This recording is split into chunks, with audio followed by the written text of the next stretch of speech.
अस्सलामुअलैकुम नाज़रीन, इल्म का सफ़र, इस्लामी सवालात, कॉमन सेंस और जनरल नॉलेज की दुनिया में आपको खुशामदीद कहते हैं। सवाल नंबर 1 है नाज़रीन,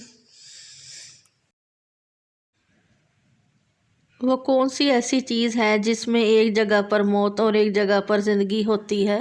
इसका जवाब है नाज़रीन डिक्शनरी, जिसकी एक जगह पर ज़िंदगी होती है और दूसरी जगह पर मौत। सवाल नंबर 2 है नाज़रीन, जनरल नॉलेज का सवाल है कि आप बता सकते हैं कि पाकिस्तान का कौमी फूल कौन सा है? इसका जवाब है नाज़रीन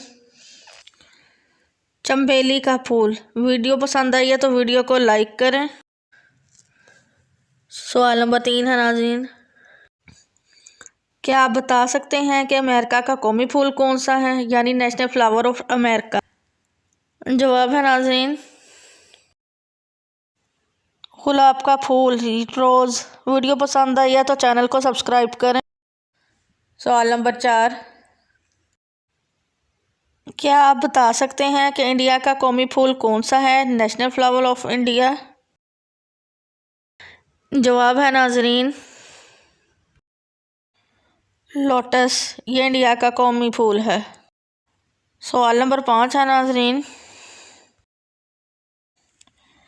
वो कौन सी ऐसी चीज़ है जिसकी आंखों में उंगली डालो तो वो अपना मुंह खोल देती है? ये कॉमन सेंस का सवाल है। वीडियो पसंद आई है तो वीडियो को लाइक करें और चैनल सोचकर बताओ को सब्सक्राइब करें। इसका जवाब है नाज़रीन कैंची, यानी सीज़र। तो नाज़रीन, आपको वीडियो कैसी लगी है? आपने हमारी वीडियो को देखा, आपका बहुत शुक्रिया। अगर वीडियो पसंद आई है तो चैनल को सब्सक्राइब करें और दोस्तों में शेयर करें। सोच कर बताओ।